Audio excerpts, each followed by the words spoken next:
orang itu berubah atau tingkat percaya dirinya itu akan bertambah, kita ini manusia yang harus melihat, merasakan sendiri. Ini yang banyak orang sering lupa. Makanya saya selalu bilang, kalau kalian cuma kerjanya belajar di ILP, dimanapun kalian belajar, baca buku, tapi nggak pernah closing, ya udah sama aja, akan begitu terus. Itu jebakan juga.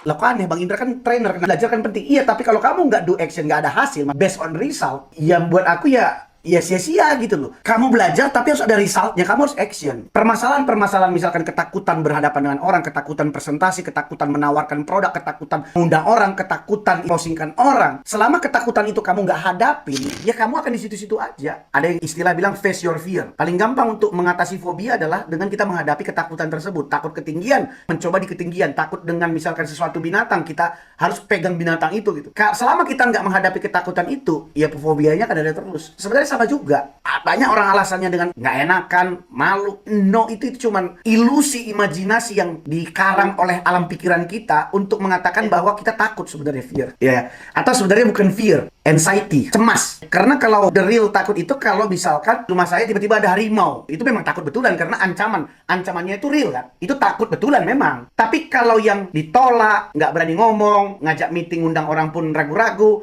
nanti nggak enakan, pekeuh, apapun itu levelnya di cemas. Karena rasanya mirip dengan rasa takut. Tapi ini adalah imajinasi yang kita ciptakan sendiri. Nggak real ya. Overthinking. Asumsi. Kan itu semua. Itu kan imajinasi yang kita membayangkan, itu bukan ketakutan yang real. Beda kalau tiba-tiba ada orang jahat datang ke rumah kita menodongkan benda tajam, ya kita takut betulan karena memang ancaman itu real kan. Aku yakin 90% kalian yang mendengar itu yang kalian hadapin sekarang sebenarnya. Tapi banyak yang menutupin dengan dibalut-balut dengan rasa pura-pura pede, tapi sebenarnya itu yang kalian belum selesaikan. Ngaku kalian, coba ketik di kolom komen. Misalkan kayak tadi tantenya susah kan, tante aku lihat kamu kan udah begini. Kalau kita punya confidence dan juga kita nggak PKU dan kita tahu dia juga drivingnya pakai duit, aku tinggal bilang, tante lu kan udah join di sini, ayo kita seriusin yuk, lu kan 30 hari lu atur setup appointment, ayo bareng gua yang presentasi, lu ngundang, tapi ngundangnya jangan menjebak ya, bilang ada peluang bisnis ya, kalau yang mau lu atur setupin appointment denganku, kalau mereka nggak mau ya udah next. Sesimpel itu kan sebenarnya. Itu kalau kita penuh dengan confidence tanpa mikirkan, aduh ini kan tantenya suamiku, ini kan gini. Itu kan ini yang imajinasi, kan belum tentu itu semua gitu loh. Kalau aku sekarang berkaca dengan apa yang kulakukan, karena rata-rata dulu umurku 30, timku 45, 50, 60 gitu. Dan kita tidak berbicara umur, bahkan mungkin secara status pun mungkin mereka statusnya lebih tinggi dan segala macam. Tapi postur kita ini dan confidence kita ini, mereka merasa gue senang nih sama si Indra, gue mau nih. Nggak bisa dibuat-buat sih, dari pembawaan, skill, komitmen, ya kadang kita tegas juga. Umur ya pengaruh, tapi ya untuk zaman sekarang sih sama-sama aja kalau kulihat. Sekarang anak-anak muda pun banyak yang sukses juga kan. Makanya tuh di dalam network marketing itu pendampingan itu kan penting sekali ya. Jebakannya di sini nih. Kebanyakan dari networker yang di luar sana saya lihat, mereka mendampingi orang yang salah. Ya karena memang itu adanya orang yang memang nggak serius-serius sekali, kalian push supaya mau seperti kalian kan begitu. Ilmu di dalam leadership, kamu harus menghabiskan spend your time kepada orang yang mau take action. Orang yang tidak mau take action, tetap berteman, bersilaturahmi dengan dia, tapi don't spend your time. Jangan habiskan waktumu dengan dia. Atau nggak semua tim berhak mendapatkan waktumu. Apalagi mereka yang tidak mau take action. Setiap ketemu, ngeluh, ngasih alasan, too many excuse ngapain? Tapi kalau cuma kita berteleponan atau bersilaturahmi dengan dia, oke, tapi spend your time ya jangan lah. Tapi kita selama ini, kuperhatikan kita menghabiskan waktu sama orang yang nggak tepat. Rata-rata tuh, tapi nggak semua. Tapi orang yang bisa menghabiskan waktu sama orang yang tepat, timnya akan langsung momentumnya ketemu. Banyak juga tim di network marketing ini, dia tuh bukan cari duit, cari perhatian. Senang aja diperhatikan gitu loh. Bawa prospek enggak, tapi emang nyari-nyari perhatian aja gitu loh. Aku diurusin nggak? Nanti kalau kita nggak ada waktu, baru dia bilang, gua malas ngerjain ini, leadernya nggak mau ngurusin. Gitu dia. Ini pasti ada yang geleng-geleng kepala betul juga ya katanya. Nyari-nyari perhatian. Kita harus bijak, teman-teman tuh harus bijak. Orang bilang, Bang Indra itu cuman mau ngurus-ngurus orang yang jalan aja kata gitu. Kita nggak diurusin. Ya iya memang. Kalau Anda misalkan masih punya masalah dengan closing, terutama dari sosial media, ada e-course online yang saya buat. Ini sudah banyak sekali yang membeli ya. Itu ada sekitar ribuan dari networker dari seluruh perusahaan yang ada di Indonesia ini yang sudah mempraktekkan dan works buat mereka. Itu adalah 7 strategi closing dari sosial media. Nanti kalau tertarik, Anda bisa nanti lihat di kolom deskripsi. Anda tinggal klik aja linknya dan ikutin prosesnya. Sekarang menurut kalian mau menghabiskan waktu sama orang, nggak mau take action, nggak mau ngerjain PR-nya, nggak mau ngapa-ngapain, cuman pengen sama kita aja ngapain? Kayak mobil, dia udah rem, handbrake-nya ditarik, jalannya nanjak lagi, ngapain? Capek. Tapi nanti yang orang-orang kayak gini suaranya paling banyak tuh, paling berisik tuh. Aduh, kita tuh nggak diurusin sama leadernya. Leadernya cuman mau sama orang-orang yang jalan aja, kata dia aktif katanya. Memang iya kan? Masuk akal nggak buat kalian? Kan banyak yang sering bilang gitu. Leadernya ini cuma mau jalan sama yang aktif-aktif. Memang iyalah, ngapain jalan sama yang nggak aktif? Tapi bukan berarti dia kita musuhin juga. Kita bersilaturahmi, tapi Ai nggak mau menghabiskan waktu dengan orang yang tidak take action. Misalkan nih, kita uji. Baru join dia, coba kamu list nama dalam seminggu ini, kamu undang tiap hari minimal 3-4 orang. Saya akan bantuin presentasi. Wah, dalam seminggu itu dia 1 orang pun nggak diundang, nggak ada segala macam. Itu kan dia nggak serius, ya udah.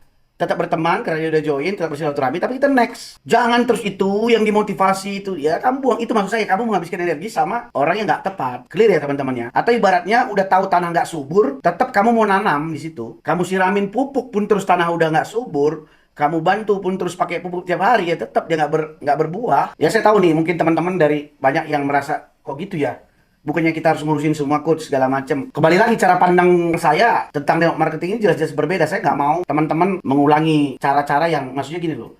Kita mengharapkan seseorang menggantungkan mimpi kita, menggantungkan keluarga kita kepada orang yang nggak komit gitu. Makanya jangan pernah kamu gantungkan income kamu dengan tim. Apalagi mereka yang tidak satu frekuensi, satu server samamu. Yang pasti artinya kamu akan kecewa. Apalagi tiap hari kamu hanya nunggu income dari pertumbuhan dari tim kamu. Nah, itu pasti kamu kecewa, percaya Mak. Dan jeleknya, biasanya kalau begitu, kamu pasti akan melakukan segala cara untuk mereka dapat duit, supaya kamu juga dapat duit.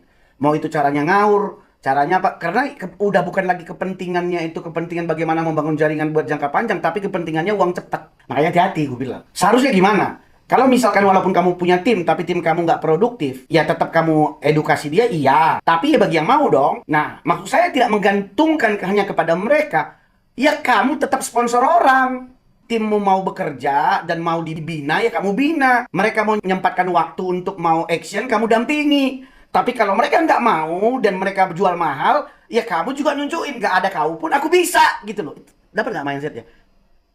Kalau kamu sudah membuat setting goal 2025, kamu udah punya dreams dan punya mimpi, jangan sampai dreams dan mimpi kamu itu mentok, stuck hanya gara-gara tim kamu nggak gerak.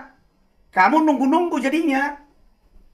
Akhirnya apa? Kamu push-push lah timnya. Ayo, ayo aja orang. Ayo aja orang. Dia aja udah nggak serius. Ayo, cepat aja orang biar aku bantuin presentasi. Nah, akhirnya apa? Kamu nunggu tim kamu bawa prospek, dia nanti nunggu downline-nya bawa prospek, semua saling nunggu. Jadi nggak ada sales. Teman-teman mau tunggu-tungguan nggak sama timnya? Tunggu-tungguan. Jadi apa selalu resep yang selalu saya ulang-ulangi? Kalau Anda sebagai leader ataupun sebagai OTW leader ataupun new distributor, apa yang selalu saya ulang-ulangi? Selalu sponsor pribadi. Berapa banyak yang di sini yang sudah jadi leader, udah nggak pernah lagi produksi sendiri. Nanti kalau saya ngomong begini, banyak yang nggak suka. Jadi keganggu leadershipnya. Karena biasanya dia leader, duduk-duduk diam dapat duit. Perlu share ke grup, coach, kalau kita sponsor pribadi, ya nggak apa-apa. Nah, yang di-share apanya dulu, Sani? Kamu mau share, saya baru closing loh, gitu. Atau gimana cara kamu share? Tergantung cara share-nya. Kalau kamu share, tim, saya baru closing 1, ya belum tentu orang terinspirasi. Kamu bikin story-nya, bisa dalam bentuk video atau kamu tulis.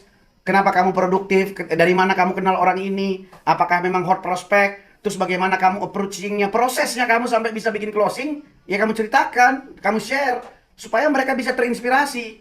Ya ini gara-gara pertanyaan Susan tadi sih, jadi melebar ya teman-teman ya, jadi ke leadership dan ke lain-lain, tapi nggak apa-apa juga lah.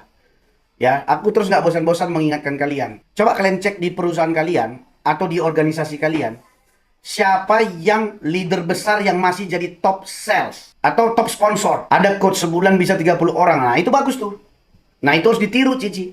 Orang seperti itu harus ditiru. Leader yang bisa jadi top sales terus 30 sebulan itu harus ditiru. Kau langsung datengin dia, langsung bilang, "Leader, jadikan aku muridmu." Leader, jadikan aku muridmu.